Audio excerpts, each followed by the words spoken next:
Let's do a quick, just kind of explanation of some of these terms. What is civil society? Yeah. Civil society is gongo. So, we talked about government organized, non-governmental organization.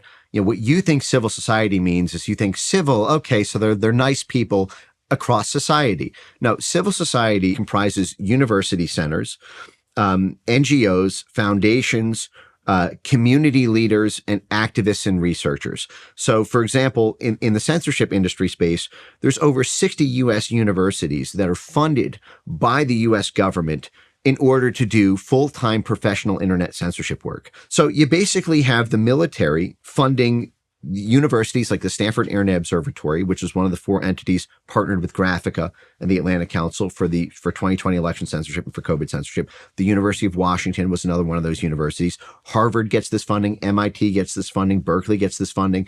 It is a major, major growth industry. Today, one of the fastest growing majors on college campuses is internet censorship. They don't call it internet censorship. They'll call it media literacy. Or they'll call it computational linguistics, basically working at the intersection of algorithms and social science to create this network mapping. Or they'll call it, sometimes the advanced physics departments because of the AI side of this. Young enterprising kids at Georgetown used to go into international relations if they wanted a high level, international, diplomacy job thing, and then from there they would go to work for an NGO at the UN, or they'd go to be like a staffer on the Hill. And it would be a long climb because you don't make a lot of money in those initial roles before it really pays off.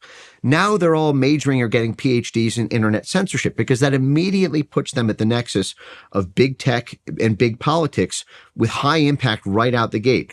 Instead of going to work, at some, NGO, from UN affiliate NGO out of a Georgetown IR degree, they'll get their degree in computational linguistics and they'll start their career over at Google interfacing with the US State Department. They'll make a lot more that way.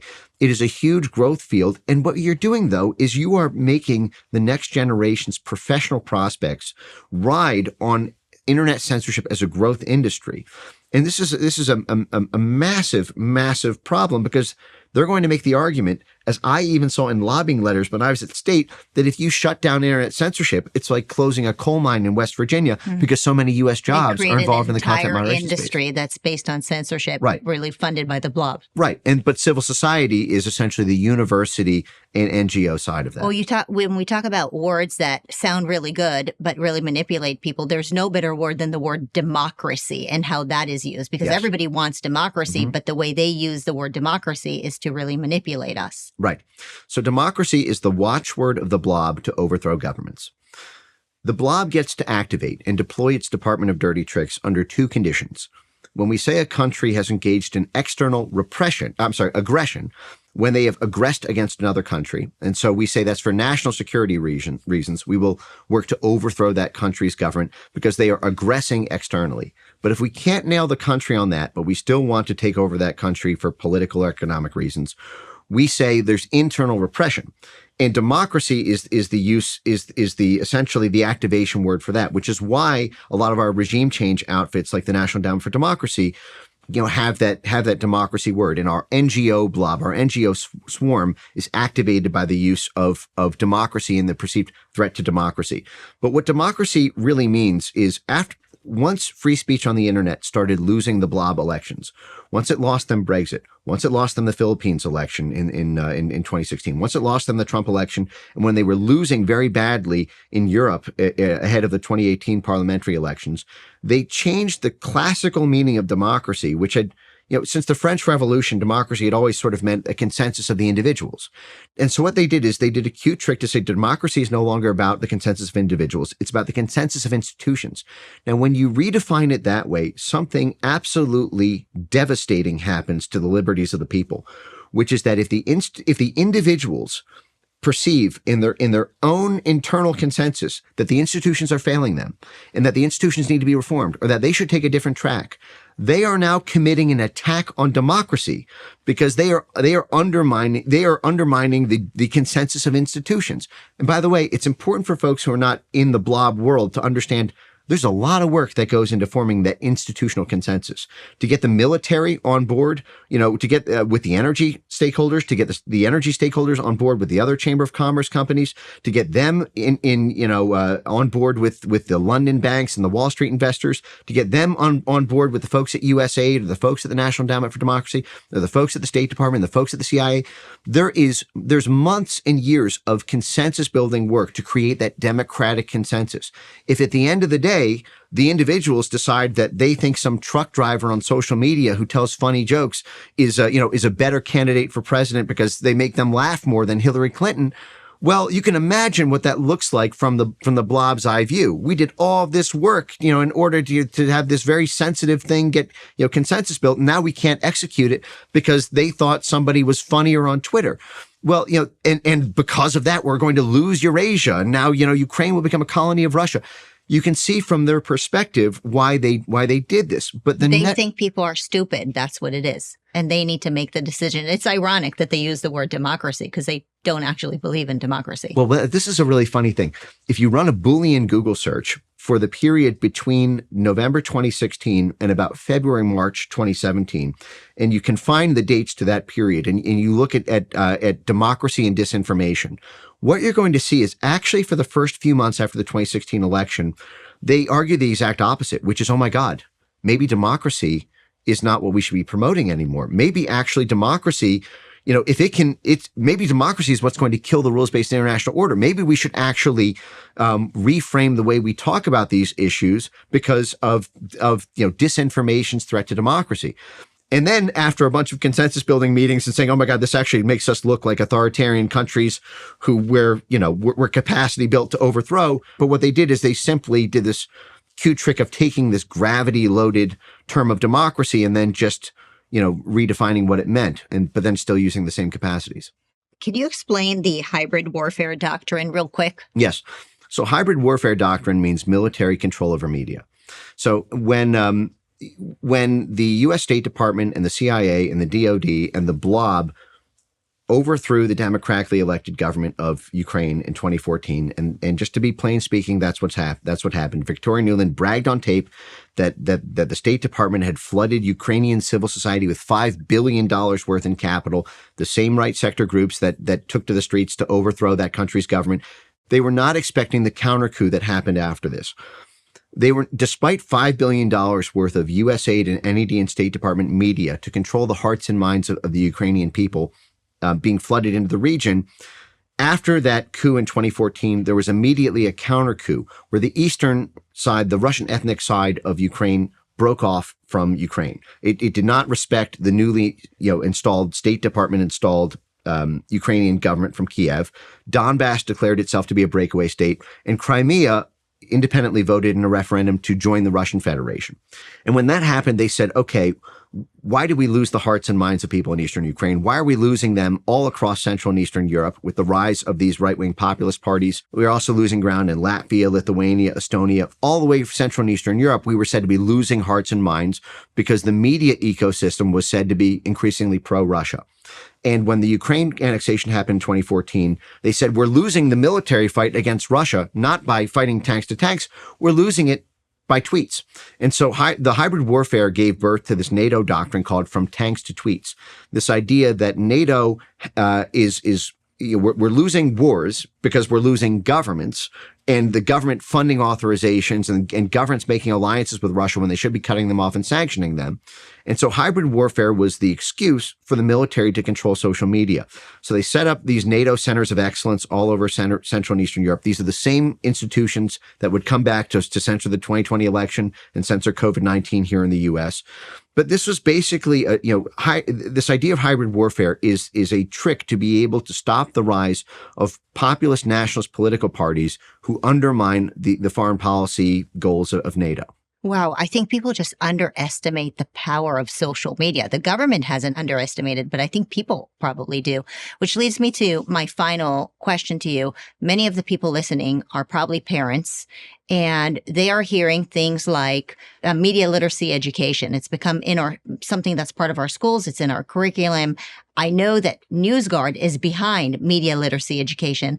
Can you explain just very briefly what we need to look out for when it comes to media literacy education? What is their agenda there? Yeah. Media literacy is the North Korea Clockwork Orange program of the blob to be able to control what news media your children can read or that's accessible on social media. So when you hear the phrase media literacy, you attach to the word literacy and think, well, we have a literacy problem in this country. We want to teach, underprivileged inner city school children how to read and become more literate. And we're going to do that through teaching them with media tools or something. No, it's the opposite of that.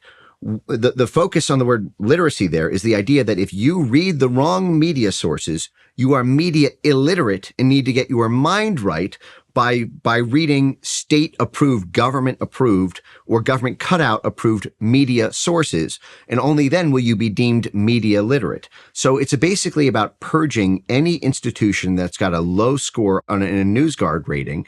And NewsGuard, as we've talked about, is partnered with the American Federation of Teachers, 1.7 million teachers. There's state laws now mandating these media literacy programs in California, New York, Illinois, so Chicago, Rhode Island, and others. They have a plan to mandate this in all of the blue states and purple states, and it's also in red states now too.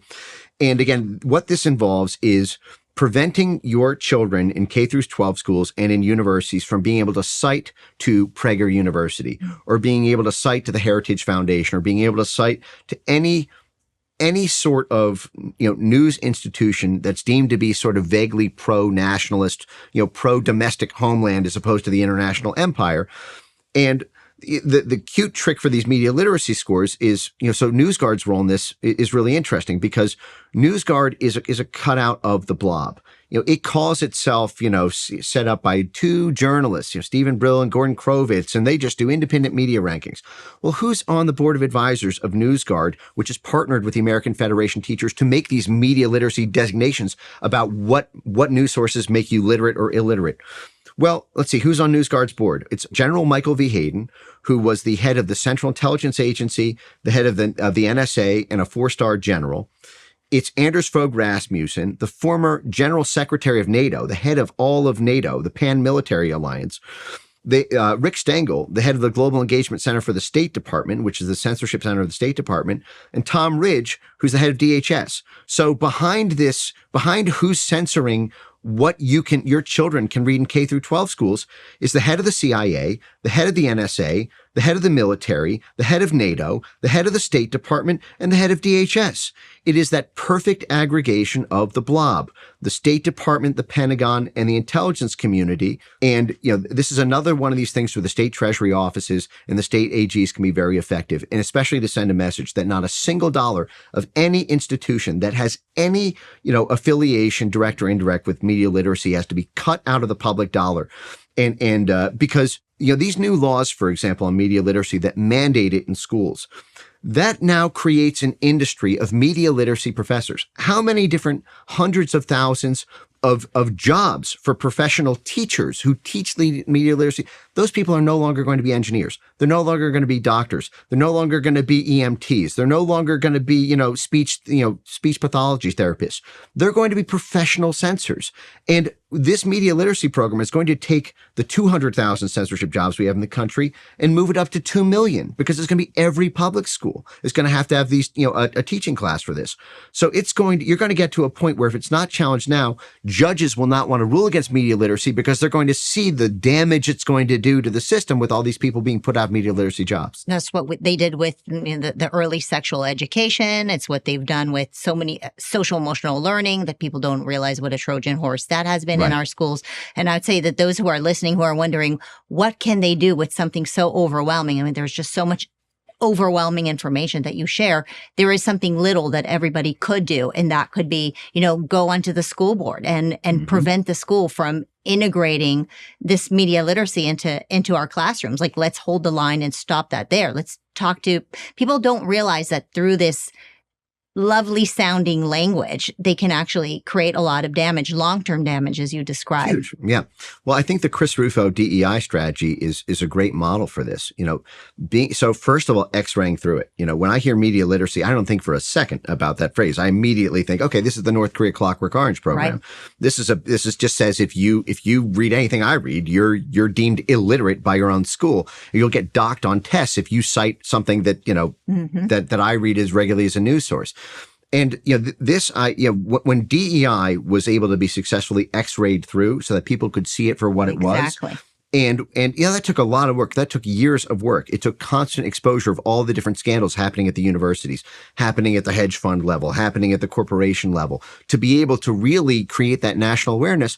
But now the tide really is turning on that. It also took a lot of lawsuits, by the way. America First Legal Foundation has been instrumental in this, and I think something similar could be done, in this respect. But, that tide is turning. A lot of corporations are now, decimating their DEI departments. A lot of states, the state of Florida has basically forced, Florida University and FIU and FAU to all, basically shut down their DEI programs. And people hear the word DEI now. They don't think diversity, equity, inclusion. They think racial discrimination, or they think didn't earn it, or they think any one of the monikers that are so clearly, and empirically validated by the trove of investigative work to break all of this. And, the same thing can be done here on media literacy. And, it is very fragile. It does rely on people, and on the DEI space, Bill Ackman and the activation of folks in the sort of, activist, capital class is very powerful. And, the fact that Elon Musk has been onboarded in the free speech fight, I think is very powerful on the media literacy front. And I think, the Bill Ackman types, part of what charged him up was the conversion of his own daughter, according to his own tweets, at Harvard, to becoming this sort of hardcore Marxist and, through these type of the programs. Well, guess what media literacy is going to do? There's no opposition media to that, under a media literacy thing. So bringing in that whole society framework, to go after the issue, I think is imperative.